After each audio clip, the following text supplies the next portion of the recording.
So I think I heard the most dangerous question or idea posed that I've heard in a long time.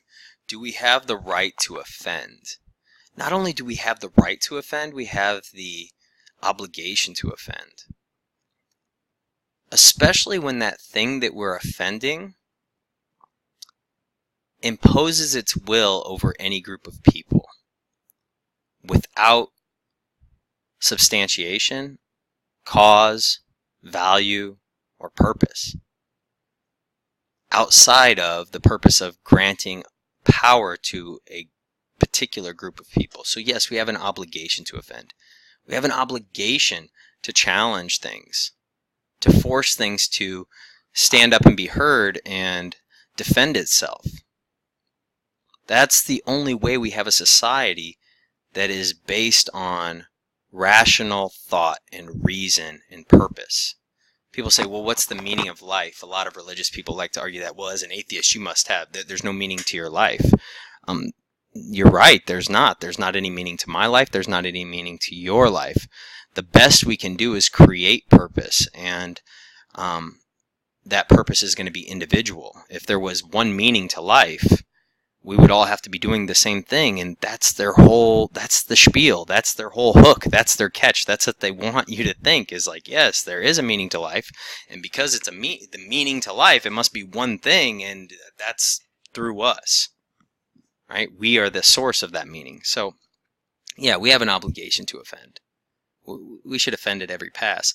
And if Islam is going to cultivate a faction that is radical, regardless of, I keep hearing people talk about, oh, well, the majority of Islam is not radical, and, it's just a small percentage, and we'd love to qualify.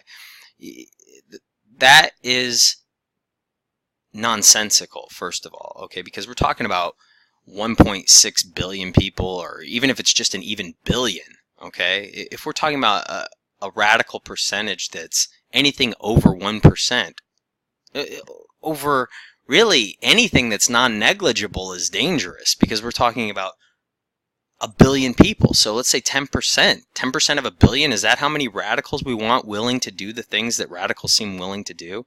So as long as there's a faction that is being cultivated within Islam where they're willing to take human life because they don't like a comic, or they don't like a comment, or they don't like a book, or they don't like a movie, or they don't like anything that is ultimately an idea, okay, then we have an obligation to continue to offend them, and we need to be more and more belligerent, because the more belligerent we are, eventually, it's like a horse that needs broken. Sometimes they'll shackle the legs together, and again, to any of the vegans and PETA people, I'm not trying to promote breaking horses, but when we break a horse, you have to make that horse kick and buck and try to get out of those shackles as much as possible until they finally give up, okay? And that's really what needs to be done to Islam, because Islam is fighting against the urge of being shackled, and the only shackles that we're putting on them is saying, allow us to think for ourselves, allow us to not agree with you, allow us to say what's on our mind. That's it. That's it. And what's funny is they want to protect their prophet and his memory. Well, what kind of a man was he to where there is this need to never, ever discuss or show him?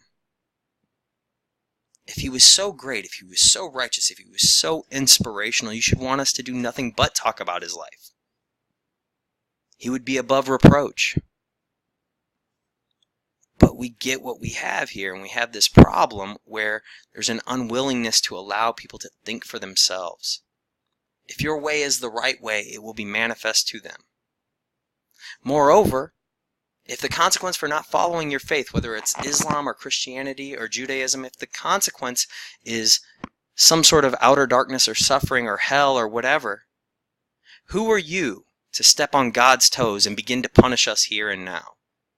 Should it not be God's job? And the only way for us to come unto your God is to live our life and have an opportunity to do so. So if you end our life too soon, how is it that we are able to come unto your God? And I know these are very complex ideas to you, but just so you know, the majority of the world sees them as very obvious and simple questions.